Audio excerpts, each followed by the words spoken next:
ወደማይሆን የሚጠፉ ልጆች ወደማይሆን ስራ ይገባሉ። በቃ ሽርሙጥና ማለት ነው። እንዲያውም እዚህ ሀገር ያለው ክፍት የስራ ቦታ ሽርሙጥና ብቻ ነው ያልኩኝ ነበረ። መጨረሻ ላይ በቃ በጣም አዝኜ ብዙ ቦታዎች ሄጃለሁ። በቃ እንደዛ ነው ያለው ነገር። በግልጽ አይነገርሽም። መስተንግዶ ምናምን ተብለሽ ነው የምትሄጂው። ስትደርሺ ሌላ ታሪክ ነው እና ያ ነገር በጣም ያማል። ልጆቹ ትንንሽ ልጆች ናቸው።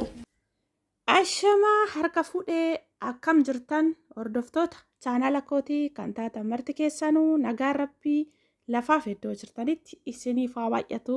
Akkam turtan akkam isaa kana keessan ani obboleettiin keessan nagaa guuturraa faa qaba. Nageenya na bukkee ture isin birallee haa jiraatu isiniin jecha namoonni chaanala kanaaf haaraa taatan subscribe like gochuudhaan maatii kootti dabalama. Kan maatii koo turtan immoo hanga yoona yaadawwan garaagaraatiin na deeggaraa turtan galatoomaa galata guddaa na biraa qabdan isiniin jechuu jaaladha. Deebi'ee dhufee jira. Egaa obboleewwan kiyyaa akkuma jalqabarratti argitan kana dhugaan isiniin jedha. Shamara biyya Arabaa walumaa galatti inni maqaa keenya dha'u jechuudha. Yoo faayidaadhaaf dhufe qofa, yoo rakkoo dhuunfaa isaatiif dhufe qofa maqaa keenya haala gaariin bareecheedha malee eenyumtiyyuu jechuudha. Nama keenyas ta'e warra bira hojjennu warra nu ajajatan illee jechuudha. Ogguu isin ajajuuf oggaa waan isin ajajuu kaanii maqaa sirriitti jechuu bareechanii siyaamu achi hundumtuu kan keenyas ta'e eenyumtiyyuu jechuudha. Namni keenya yeroo isiniin jedhu niitiin kun dhugaan isiniin jedha akkuma argaa jirtanii namoonni baay'een jechuudha. Jecha isheen jette irratti sirriitti kan dallananii tooniyyuu waan dhaaranii maaliif jennaanii kaleessa isheen illee eessa akka turte nama akkamii akka turte namoonni ishee beeku hin beeka. Already suura ishee gabbee jira kun akkas fakkaata. Garuu immoo akka sanatti gaafa qiinxidhaan dubbataa turte dhugaan isiniin jedha nama bakka sana ture yookaan nama gola namaa keessa hojjetee hin fakkaattu jechuudha. Walumaa galatti jechuudha.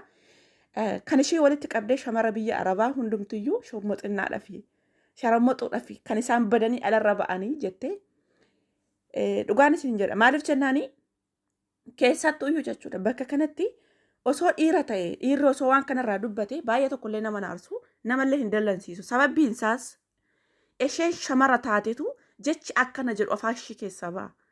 Dubartii taate maaliif jennaanii hin beekani dhugaan isiniin jedha. Walumaa galatti baay'ee tokko jechuudha. Baay'ee nama dallansiisallee baay'eellee nama aarsa jechuudha. Kanaaf walumatti qabdee shamarri biyya Arabaa akka shamarri Dubaay jiranii gaafa badanii alarra ba'anii sharmuxinnaadhaaf malee faayidaa tokko hin jiru. Gaafa isheen jettu kana keessatti ijoolleen rakkatanii rakkoo cimaan irra gahee lubbuu isaanii baraaruudhaaf badanii ba'anii tommoo akkasuma alatti illee hojii argatanii mataa isaanii gadi qabatanii hojjetanii of jijjiiran baay'ee isaaniitu jira. Baay'ee isaaniitu kan ijoollee hedduudhaaf fakkeenya ta'an jiru. Kanaaf walitti qabdee gaafa akkas jettu dhugaan isiniin jedha nama ishee interview taasisee irraa wajjin taa'ee hin jedhee irraa fuudhu sana kan itti gaafatamuu qabu.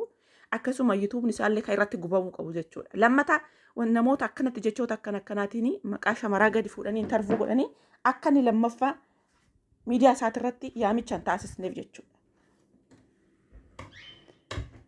Kanaaf walumaa galatti hin jedheet irraa fuudhaa isheen waan argattee hin beekne kana argattee miiree akkas xiqqoo ishee akkasitti of tuultee waaqa jalaan of geesse irraa dubbattii jechuudha. Kanaaf kan itti gaafatamuu qabullee eenyudha yoo jettanii namicha taa'ee ishee interview taasise kanan jedha akka gama kootti jechuudha. Kanaaf maaliif jennaan isheen kaleessa wanti isheen ittiin nama gammattu maaliif gimmiti ishee kuni namni waan beekurraa waan hojjete hojii isaa ta'e itti tureen akkasii nama gammata. Namti hundumtuu inni rakkatee lubbuu isaa baraaruuf badee ba'es akkuma ishee sana waan bakka sana hojii akkasii hojjetutti fakkaata. Already isheen amma namni waan ofii isaatirraa beeku waan ofii isaatii hojjetu ni beeka kan nama gammatu gimmiti keessa nama galchu jechuudha. Kanaaf kuni hojii isheeti. Ofii isheetii isheen waan kana hojjetaa turte jechuudha. Gabaabumatti kuni wanta irraallee dabalamu wanna jedhamu hin qabu jechuudha. Kanaaf meef suura ishee namni gaafa dubbatu jechuudha. Waan tokko gaafa jedheetoo faradu ani kaleessa akkaman ture nama akkamiin ture tarii warri kaleessa na beekan suni har'a narratti gaafi kaasuu danda'u rakkoo narratti fiduu danda'a jettee hin madaallattu. Maaliif kan interview taatee jirti akkasitti teessee ilaala qeenxidha sananuu jechuudha. Dhugaan isin jedha sirumayyuu namni hin tolle jechuudha. Akkanumatti yoo laaltanii wanti tolullee jechoonni bareedanillee afaan isaa keessaa hin ba'u jechuudha. Kanaaf walumaa galatti ijoollee baay'een immoo dallananii jechuudha. Karaan maal isin dallansiisa kuni gabaabumatti namoota ijoollee shamara biyya Arabaa jedhee maqaa gadi kaasee irraa hojjechuuf ta'e kallattii kamiinuu jechuudha. Namni kun yuutuuba waan kana itti fayyadama miti. Miidiyaa kana itti fayyadama irraa galii argatami isuma irratti cofsiisu. Mee namoonni biyya Itoophiyaa keessa taa'anii akka kanatti jechuudha feemasii ta'an kuni eenyu akka feemasii isaan taasise eenyuun akka isaan guddatanii sadarkaa kanarra ga'anii of ilaalanii namoota akkasii tarkaanfii tokko irratti fudhatanii uummata yuutuuba isaanii irratti cofsiisu. Kana qofa dhugaan isin jedha. Maaliif jennaan lammata deebiin waan akkasii sana jechoota akkasiitiin annaa ajaa'iba dhugaan isin jedha. Gaafa faayidaa isaaniitiif dhufan qofa maqaa bareedaadhaan tolfatanii afaan mi'eeffatanii dhufanii isin maqaa keessan dhawu. Garuu gaafa achii kahanii dhugaan isin jedha. Iluma akkuma jechuudha dubartiillee taatee dhiira jechoonni afaan isaanii keessaa bahanii akkuma waan obboleettii hin qabne akkuma waan haadha hin qabne akkuma waan ofuma isaaniitii dachee kanarratti as dhufaniitti jechuudha. Irraa dubbatu jechuudha. Waaqa sodaadhaa dhugaan isin jedha. Maaliif jennaani ijoollee baay'een jechuudha achi keessaa bahanii rakkoo maaliif bakka kontiraata galan sana rakkoo ciccimaan irra ga'uu danda'a. Rakkoo sana baqachuuf jecha ba'uu gaafa ba'anis immootu kan chaansii argatanii of jijjiiran baay'ee jira. Kan immootuyyuu jechuudha osoo ofan jijjiira jedhanii ta'u akkuma kanatti fiiganiyyuu immoo kan lubbuu isaanii dhabaniyyuu meeqa jira. Kun isintaa dhaga'amu. Maaliif jennaani shamarran biyya Arabaa ofii isaaniitii boba'aatiiti akka shaamaa namaaf immoo ifa ta'anii namni akka jiraatutti jechuudha. Maaliif mee hundi keenyayyuu of madaalaa hundumti keessanuu jechuudha. Osoo shamarran gola Arabaa jiran kun hojjetanii maallaqni gara Itoophiyaa hin deemne ta'e keessattuuyyuu jechuudha. Dubartiin takka kan maatii 5-6 sanaa ol jiraachistutu jira jechuudha. Maaliif haala jireenya Itoophiyaa kanuma argaa jirtan kana jechuudha.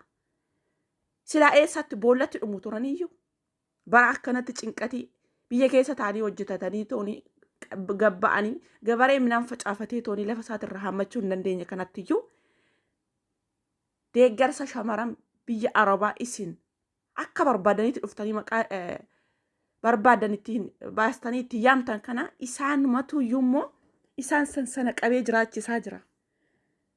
Kanaaf gaafa dubbattan madaalaa dubbadhaa dhugaan isiniin jedha. Maaliif jennaani silumayyuu jecha barbaadanis yaamtanii ijoolleen gola namaa keessa jiranii anumaa wal qabatee gaafa biyyaa ba'an kaayyoon isaanii guddaadha. Ammallee kaayyoon isaanii guddaadha.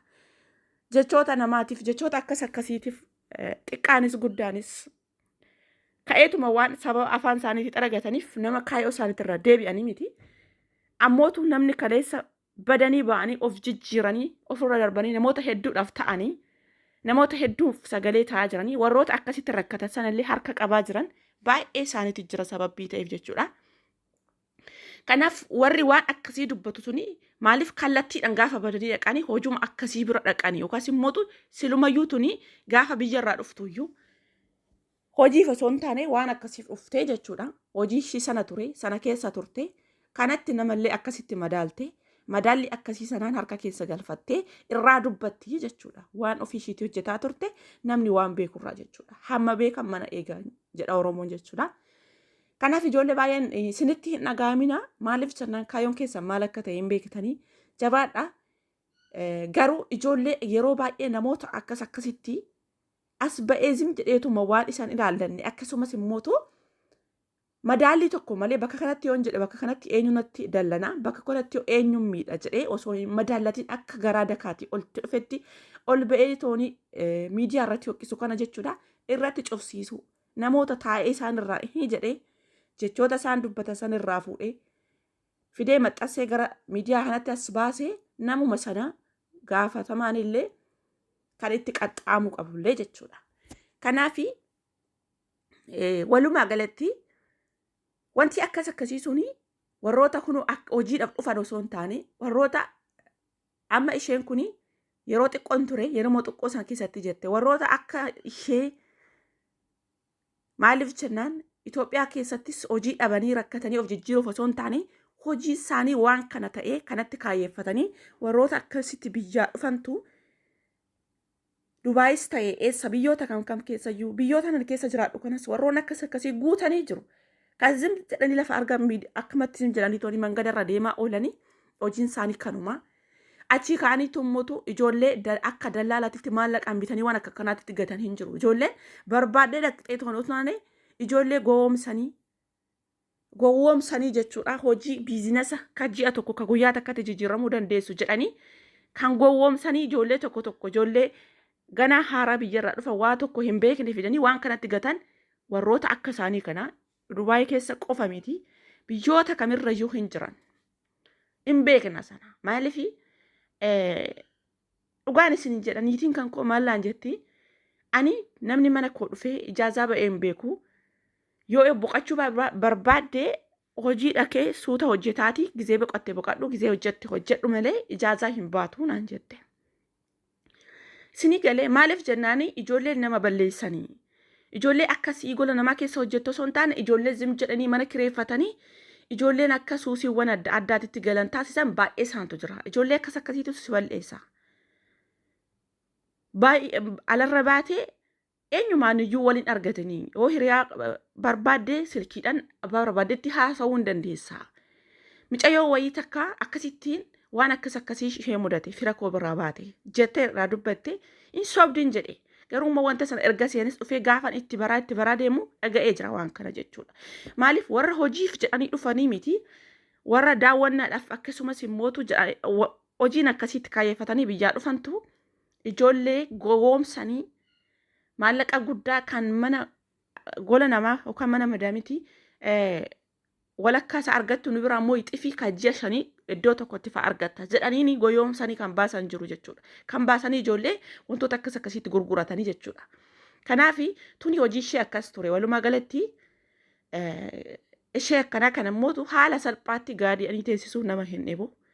Kanaaf walumaa galatti isin ijoollee gola arabaa maqaa gaariidhaanis badaadhaanis yaamtanii isaan nama kaayyoo qabu, nama abjuuf mul'ata qabu, nama kaleessa eessa akka dhufan, boroo eessa ga'uuf akka deeman, imalli isaanii maal akka ta'e, eenyuuf akka dhaabbachaa jiran, yoo isaan hojii dhaaban eenyutu akka agabuu buluu hin beekan waan ta'eef kanaaf